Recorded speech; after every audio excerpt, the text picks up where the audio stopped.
Welcome one and all. Super Mondays here in the Holy Apple, the Holy Land, the Holy Hilltop.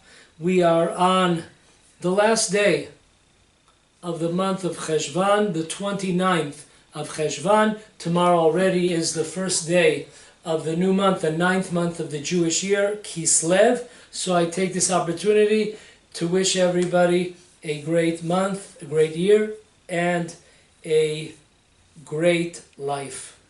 Okay, this class is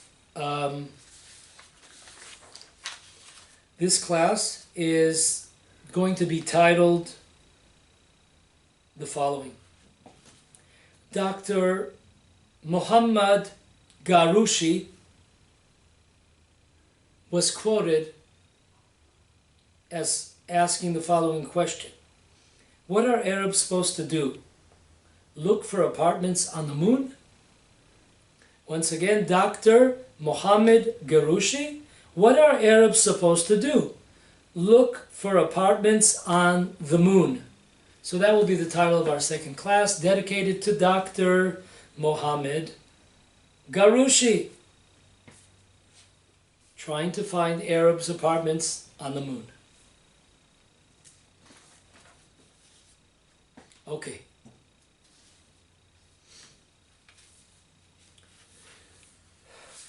Or this is part 2 of business as usual with our Arab enemies, ?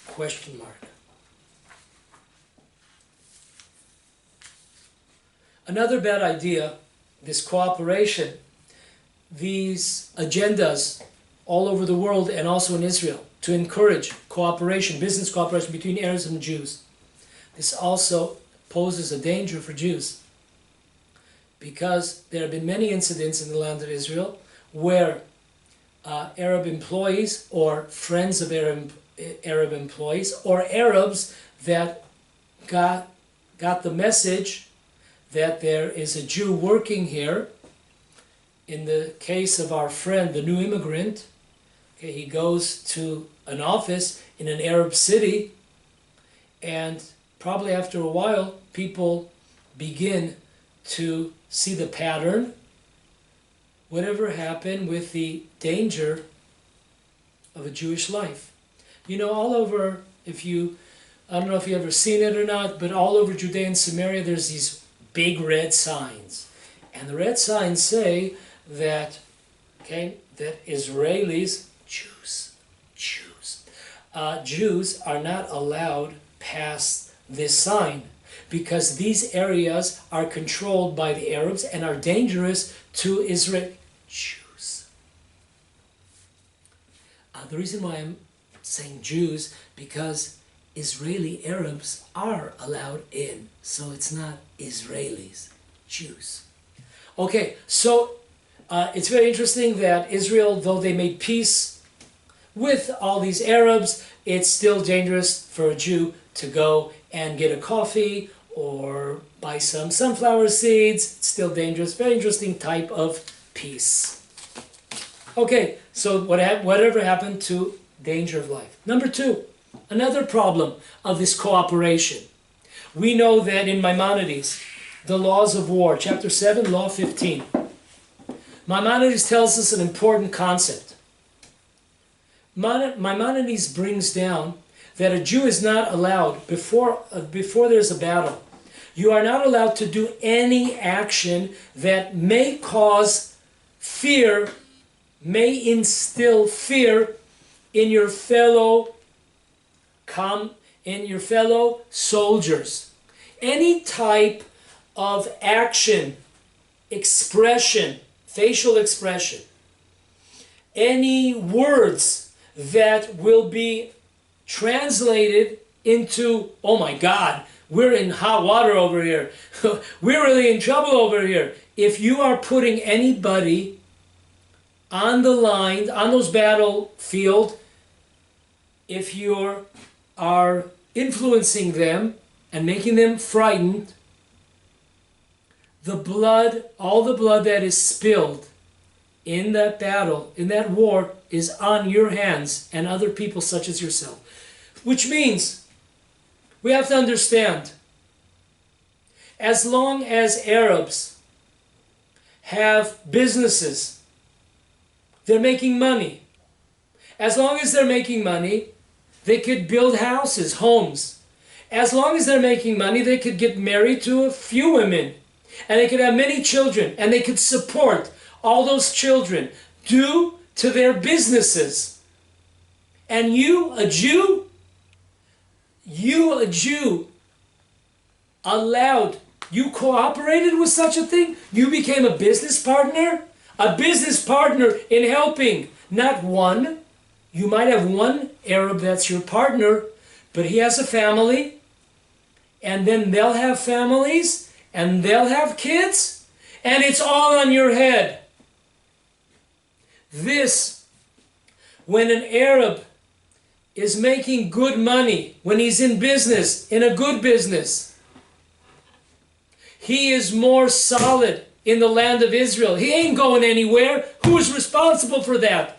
As we said last week, go back on the class. There's a prerequisite to settling the land of Israel, that is expelling them. You're only going to expel people if they have given up hope, if they have no jobs. If they're making good money, they ain't going anywhere. And then they settle down, they get married. In Arab culture, they have a few wives, many kids, and the beat goes on. Who's responsible for this? According to Maimonides, you are responsible for it. You cooperated. You made a business deal.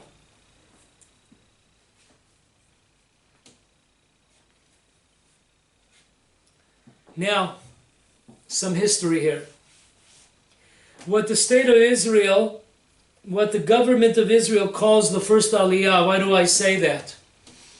There's an amazing book, I don't know if it's in English, but an amazing book that just came out a couple of weeks ago by a rabbi named Nehemiah Levi. Rabbi Nehemiah Levi, of blessed memory, and may God avenge his blood, 5 years ago was murdered and his wife injured seriously in an attack on them in the old city in Jerusalem, what they call falsely the Muslim Quarter. So Rabbi Nehemiah Levi was murdered 5 years ago. When he came down, he didn't know it was his wife screaming, but he came down to help a fellow Jew, and he was murdered with a knife to his neck. And he has a new book out, and it's called 800 Years of Settling the Land of Israel. An amazing book. Something that has been taken out, it's been eliminated, it's been hidden by the government of Israel over the last 70, 80 years. You cannot find this in your textbooks. It's not discussed. It's an amazing. According to the state of Israel, there's the First Aliyah. You know when that First Aliyah was? It was in the year 1881 till 1903, 22-year span. That's the First Aliyah. Oh, here comes the book of Rabbi Nehemiah Levi, and he shows us hundreds of pages, all documented. 800 years of tremendous sacrifice of religious Jews. Sometimes by themselves, sometimes with their families, sometimes with their communities, and sometimes with other Jews. Came to settle the land of Israel. This propaganda jive of the First Aliyah. Yeah, like, man, the Jews have been sleeping for 2,000 years, you know? Not so. Rewriting history. Okay, so let's go over. Let's see what they call the First Aliyah. During this 22-year span, 25,000 Jews came, new immigrants moved to the land of Israel. The new immigrants were faced with a difficult question. What should they do? On one hand, there was so much work to do in order to settle, to build up the land of Israel. When it came to agriculture, they needed so many hands. On the other hand, who would do the work? Who was going to do the work? If they had to pay Jews, fellow immigrants, of course the Jews would need more money in order to survive. On the other hand, the Arabs were willing to do all types of jobs. Jews were not willing to do all types of jobs. And they also took a lot less money. So that was their question. And they decided that they were going to go with the Arab labor option. That was their decision. That's how they decided to solve their problem. However, there was a big price tag. There was a tremendous price tag on that decision. Because Jews, during this 22-year span of the First Aliyah, what they call, Jews were hungry. Many Jews died of poverty due to the fact that their own brothers sold them for Arab labor, as we will now see. Second Aliyah. Second Aliyah took place from 1904 to 1914. By the way, Rabbi Cook was part of this. Rabbi Abraham Isaac Cook, the first chief rabbi of the land of Israel. We said he passed away in 1934. He came to the land of Israel in 1904. He was part of this Second Aliyah. During these 10 years, 35,000 Jews came into the land of Israel. So the gates are opening here, and it's much more, again, the level of the amount of Jews is increasing. We said the first 22 years, 25,000. This is half the amount of time, 10 years, 35,000. There was much tension between these two groups, the First Aliyah and the Second Aliyah group. Most of it surrounded the question of Arab labor versus Jewish labor, Jewish businesses.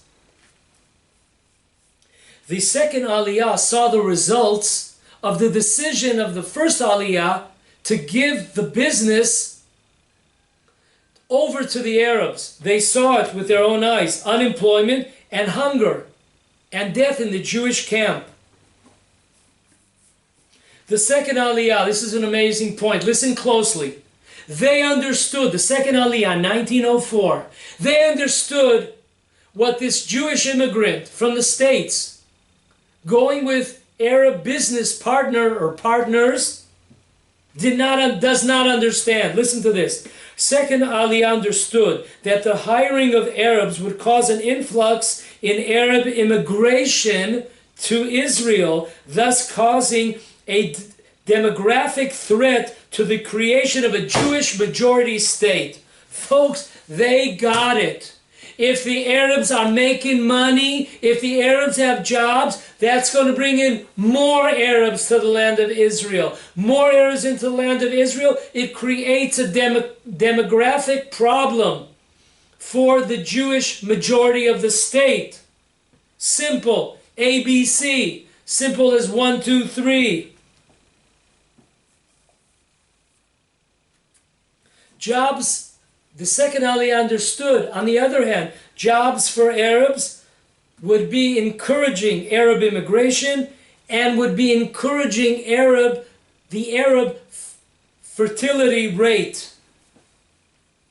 As we said, if you're making money, you could start a family. You could start a family, you have a few wives and many, many kids, grandchildren, great-grandchildren. Who's responsible? Giving them jobs, giving them businesses, cooperating with them. Listen to this, it's really amazing. The slogan of the Second Aliyah was,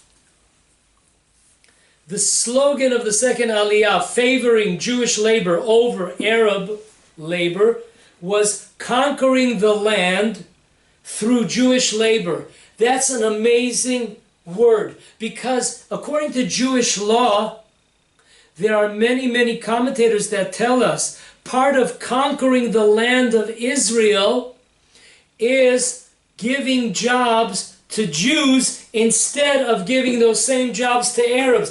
That is recognized in Jewish law, that giving jobs to Jews over Arabs is part of conquering, which means if you're going into business with Arabs, you are giving away the land of Israel.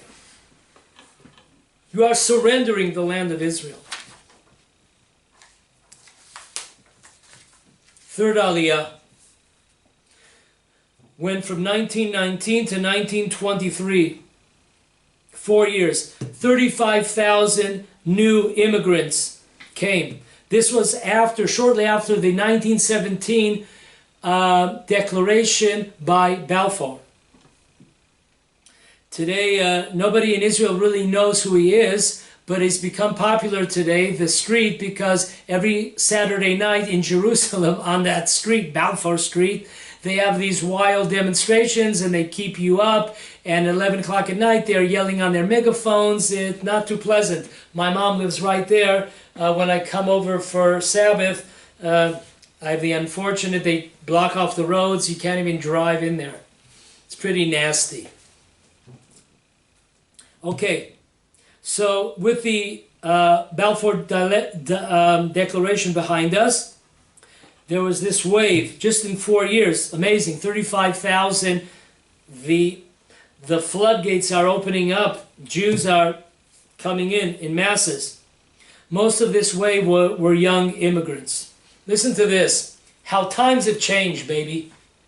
In June 1920, during this Third Aliyah, a man, a business person named Pinchas Rottenberg. Remember that name.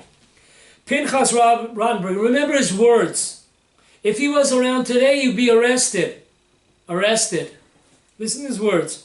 Gave over to various Jewish workers' organizations a master plan for the establishment of a Jewish electric company. 1920. Rottenberg stated the following message. Israel will become a Jewish state only if Jewish hands are building and establishing it. Once again, I'm going to put it right in your ear. Israel will become a Jewish state only if Jewish hands are building and establishing it. The building of the land of Israel, Rottenberg continued, by Arabs, on the other hand, will create a Palestine. Baby, Super Bowl material. This guy is one of the righteous of that generation. 1920, the Third Aliyah. If you're going to build the land of Israel with Arab and foreign hands, you are basically building the future Palestine. And if we build and establish the land of Israel with Jewish hands, like the Torah teaches us, folks, we must remember something. Discussed in the first class how there are many categories in life that a Jew must prefer a Jew to a non-Jew when it comes to loans, when it comes to buying, when it comes to selling, housing, of course. We have to understand Maimonides in the laws of charity. Maimonides, where does it say? In chapter 10, law 7, this is also brought down in the Code of Jewish Law, in Yoredeah, the laws of charity, 249, law 6. And what does he say? An amazing concept. There are 8 levels of charity. 8 various levels. What is the highest level of charity? The highest level of charity, he writes, find a job. If you can find a job for a fellow Jew, that is the 8th and highest level of charity. Because then a person becomes independent. Then a person could start a family. Then a person could have children. A person can buy a house. He can establish himself, his family, establish his family. Simple, ABC. So, beyond what we were talking about last week, which is if you If you have a choice of a loan between a non-Jew and a Jew, you have to prefer the Jew. When you want to buy or when you want to sell, or when it comes to housing, you're not allowed to sell a house or sell land to a non-Jew. Right, that's all fine. But this is really the top of the tops. To understand, the highest level of charity is when you find a person a job. If that is true amongst the Jewish people, that when it comes to our fellow Jews, trying to find Jewish opportunities for our fellow Jews in various businesses, that is our commandment. Not cooperating with non-Jews, not cooperating with the enemies of the Jewish people, not cooperating with a guy who comes to your business and says, this land is my land, who's a scoffer and does not believe in God, that God gave this land to the Jewish people. Simple. So, if it's true amongst the Jews that this is the highest level, what are we going to say with a Jew who's giving jobs over, business opportunities over to non-Jews? What do we say about such a person? What kind of damage are they doing to the land of Israel? Okay, the Fourth Aliyah and Fifth Aliyah. Fourth Aliyah took place from 1924 to 1931. There were 70,000 immigrants during this period of time. 20,000 Jews left. So an influx of 50,000 during a 7-year period. The Fifth Aliyah took place from 1932 to 1939.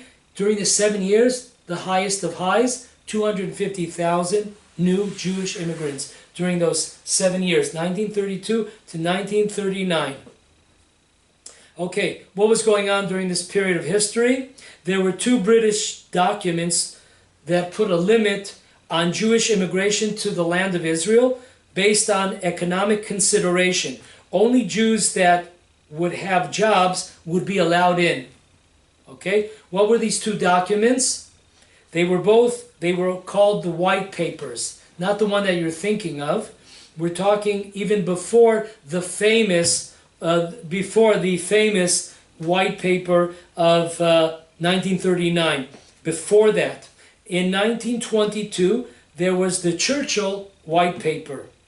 In 1930, there was the Pasfield White Paper of 1930. And once again, they limited Jewish immigration inside the land of Israel to those that can prove that they have a job, a place of employment waiting for them in the land of Israel. So now, how much more, right? We spoke about the Second Aliyah, which started the wave of Jewish labor. That was their banner, conquering the land of Israel through Jewish labor. That was between 1904 and 1914. So we're moving up here some 15 years or so. And now, how much more so is it important for this movement for Jewish labor? Preferential treatment to Jewish laborers, to Jewish businesses that hire only Jews. So during this period of time, between 1924 and 1939, various Jewish labor organizations and unions, okay, these were not right-wing organizations. These were regular, blue and white, everyday workers' union. Their banner was Jewish labor over Arab labor. That was their flag. Arabs realized that Jewish labor would bring more Jews to the land of Israel. Therefore, they violently protested the Zionist policy of Jewish labor over Arab labor. They got it. As we said, if the Arabs if we give the Arab jobs, that's bringing more Arab immigration into the land of Israel. Number two, Jewish labor organizations would send groups of Jews over to businesses and fields that hired Arabs to protest. They would say, these are official worker union, Jewish worker unions. In the 1920s and 30s, they would send out Jewish men to businesses run by Jews, or fields, orchards run by Jews that hired Arabs. And they would go many times and physically toss them out. They would go into the fields or go into the factories, and they would take the Arabs and they would toss them out. And they would warn them, you better not hire any more Arabs. Amazing. They were not vigilantes. They were sent by official Zionist working organizations.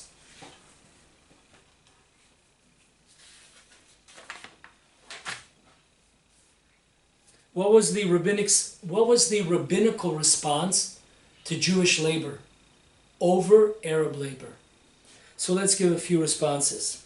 Number one, Rabbi Kook. Rabbi Kook was born in 1865, passed away in 1935. Speaking to a conference in Tel Aviv,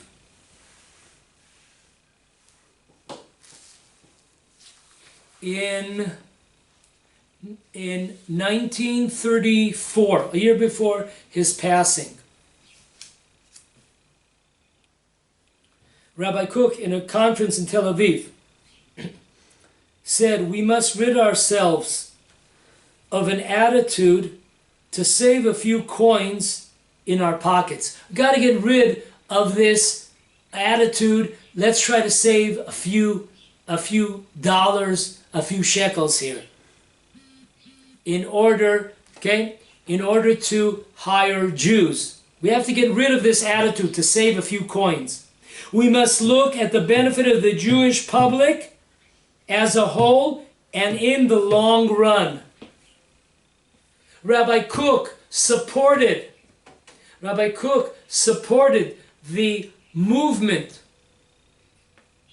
of Jewish labor, and he said that a Jew, it is quoted in his name in many, many books, it is quoted in his name that one must be willing to pay a Jew 1/3 more than a non-Jew laborer for the same job. You must be willing to pay, or if you go to a store, you must be willing to pay 1/3 more to a Jew than you could get a deal with an Arab or a laborer or some type of service, buying, selling. That's what Rav Kook said. Not only that, Rav Kook supported, many times in his memoirs, Rabbi Kook supported the JNF, the Jewish National Fund. What would they do? Why would he support them? He explained, what is the greatness of the JNF? The JNF conquers the land of Israel by buying land from the Gentiles for Jewish hands. The words of Rav Kook in 1934.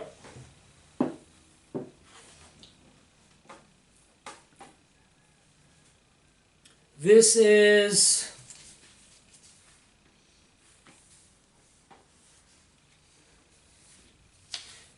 brought down. You could look it up in Rabbi Kook's book. That's kind of funny, the Kook book. Chazon HaGeula, page 246. So Rabbi Kook commends the great JNF. What's so great about the JNF? That they buy up land from non-Jews and transfer it into Jewish hands. Today, Rabbi Kook says, this was in 1934, we do not have an army, we are not able to fight and remove the foreign hands from the land of Israel. We are not able to do that, to conquer the land of Israel and expel the inhabitants. But we have a representative. We have a representative in the JNF, Jewish National Fund, that they go around and buy up land and fields and buildings from the Arabs, and they remove it from the Gentile hands into Jewish hands. And we must support the JNF effort in removing land possession from the non-Jews. Amazing. The first chief rabbi of the state of Israel, the Sephardic chief rabbi, his name was Rabbi Ben Sion Meir Uziel. He passed away in 1953. Listen to his words. Rabbi Kook told us that we must be willing to spend a third more in order to sell or to buy or to provide a job for a Jew, a Jewish salary. We must be willing to pay a Jew a third more than we would pay for the same job an Arab laborer. But listen to the words of Rabbi Meir Uziel. A Jew, he wrote this in his answer and question in Choshen Mishpat. The name of the book is called Mishpatei Uziel. Look it up in Choshen Mishpat, question number 44. And he says in black and white that we must be willing to pay twice or three times the price an Arab is asking. Amazing. Not a third. Twice, double, or triple what an Arab would be asking for a job, we must be willing to pay for a Jewish laborer. Or when it comes to buying or selling or loans, we have to be willing to put our money where our mouth is, paying them twice or three times the amount. Amazing. So this was up until 1953. Now, Rabbi Uziel is lucky that he said those words in 1953, folks. Why? Because listen to this. 2 years later, after the passing of the saintly Rabbi Uziel, the first chief Sephardic rabbi of the state of Israel, in 1955, a law was passed in Israel making it illegal to prefer a Jew over another nationality regarding employment. Illegal. Folks, you got it? Look, go over these two classes that we've been doing. Go over them. Go over the material. Amazing. What's really amazing to me is that I was reading rabbis of our generation who wrote in black and white that the state of Israel has never transgressed a Torah law. Amazing. I am talking about people that lived 30 years ago. They have not transgressed a Jewish law. We spoke about preferential treatment for a Jew over a non-Jew or a different nationality when it comes to buying, when it comes to selling, when it comes to loan, when it comes to housing. 1955 already. It's illegal. However, the clash between the state of Israel and the religious of Israel continued after 1955. Let's look at some of the clashes. It was the year 2008. The leading rabbi of the land of Israel, Rabbi Chaim Kanievsky, on March 17th, 2008, Rabbi Chaim Kanievsky issued a proclamation not to employ Arabs in all Jewish seminaries, Jewish Talmudic seminaries, schools. Not to employ them. 208. You can imagine what kind of shockwaves that threw, to the leftists and to the government in Israel. In the year 2010, over 50 rabbis, leading rabbis, many of them rabbis of Jewish cities in the land of Israel today, rabbis of communities, over 50 leading rabbis, wrote a proclamation saying Do not employ Arabs. Do not rent or sell apartments to them either. Got it? Over 50 leading rabbis in the year 2010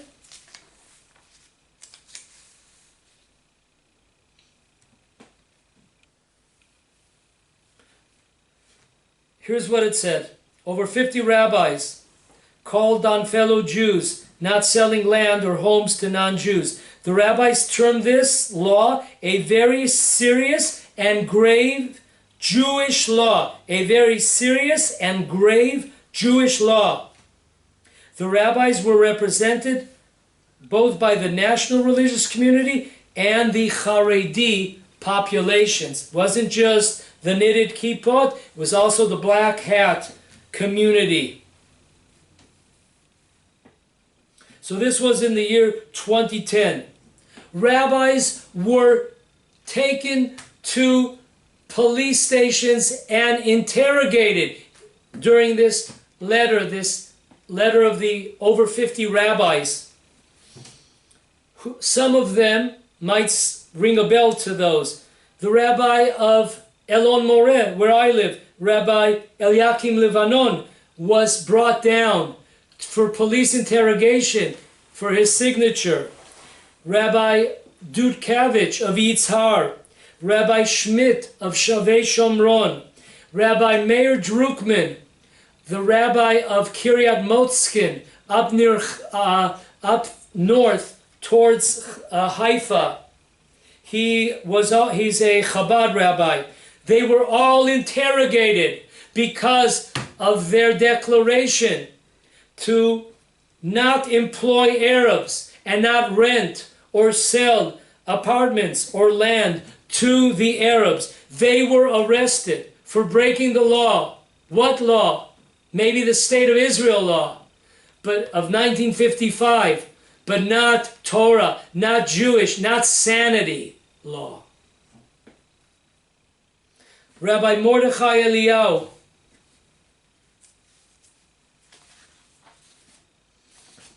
former chief Sephardic rabbi of Israel, passed away about 8 or 9 years ago.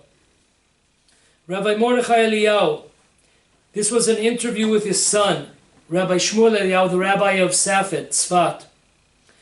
My father, the rabbi, would always talk about the commandment to employ Jews over non-Jews. He would always speak about this commandment.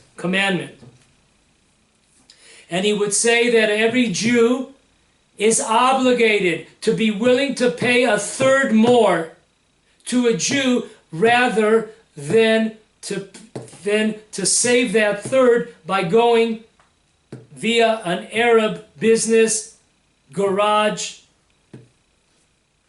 employment. And Rabbi Shmuel Eliyahu, the son, said the following: this was true in the past. How much more so in our times? How much more so? Folks, you don't understand what we're talking about. This whole class, you might be saying, wow, it's really amazing.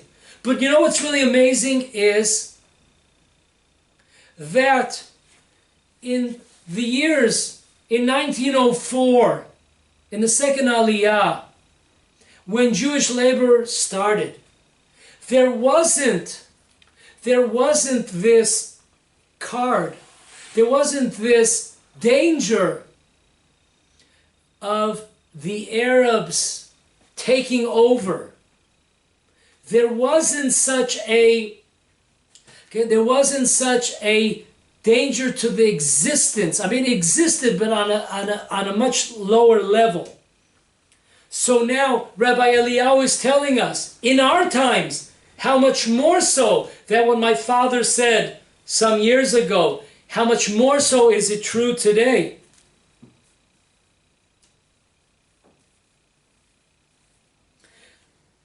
The Rabbi Shmuel Eliyahu added, since we are now at war with the Arabs, one must even be willing to pay more than a third for a Jew.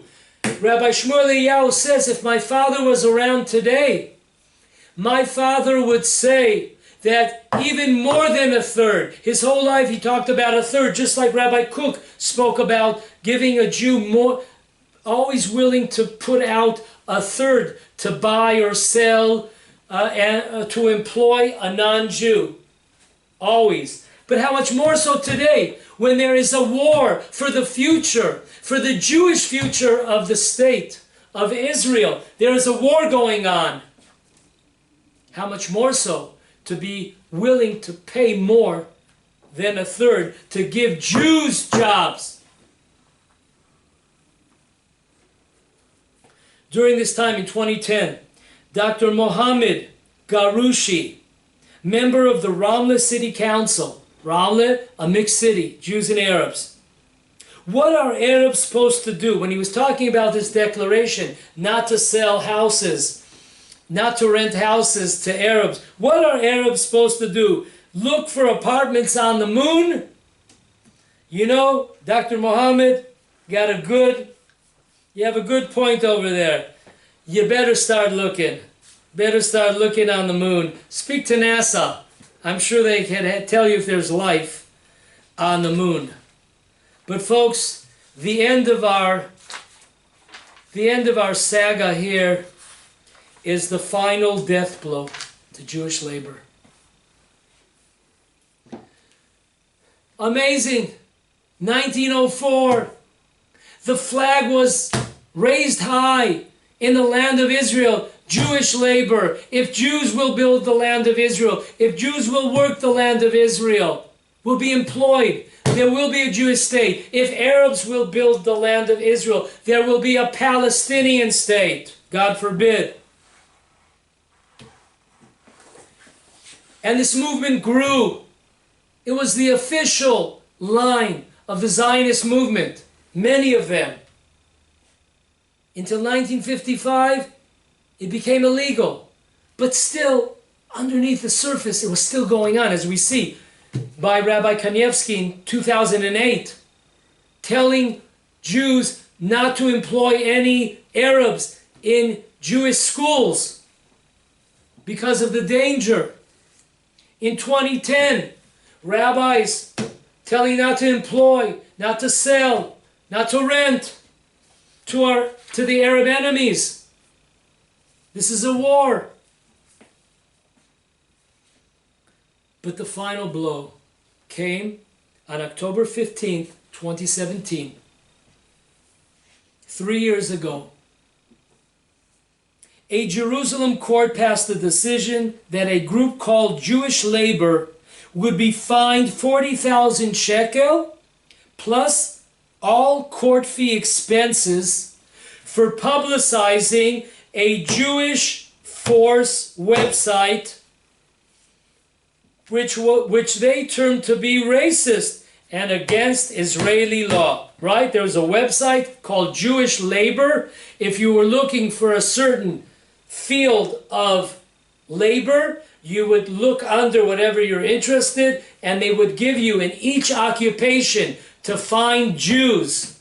For example, my son, today happens to be his anniversary, his wedding anniversary. My son Yoshua, give him a plug. He opened the first only Jewish tiling company in the land of Israel. If you want your floors tiled or your walls tiled, unfortunately, it's pretty much an Arab business.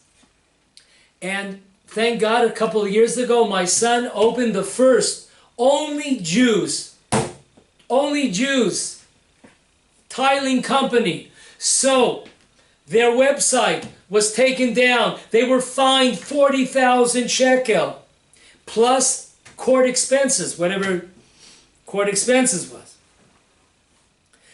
Who filed the original complaint against Jewish labor? The original complaint was lodged by the Center of Reform Judaism, of course, and then later on joined by the official Israeli Office of Employment. We could spend a whole class, the damage that the reform or the deformed movement has done in the land of Israel through various judicial moves. The haters of Israel, the reform movement, the enemies of Israel. The lawyer Janet Shalom, isn't that interesting? Her name is Shalom, peace. Yeah. Claimed that the controversial website of Jewish labor included personal stories of how good employers felt after employing Jews over Arabs, and the satisfaction of not employing our Arab enemies. Oh, those evil backward, those evil backward Jews that felt good when you hire a Jew over an Arab, what the Torah teaches us. Oh, those bad guys. Those primitive souls. Lawyer Janet Shalom and Miriam Kaba praised the court's decision, stating that this Jewish labor website violate the principles of the state of Israel. One more time. You heard it right. You can clean your ears out. This Jewish labor website violated the principles of the state of Israel. The principles of the state of Israel. Folks, may we pray that this impure government that we've been under for all these years, may we pray for its downfall, and instead may we see the coming of Mashiach and the resurrection of the Sanhedrin, the tribunal court system and Jewish law that presides in the land, all of the land of Israel. Bimhera v'yameinu.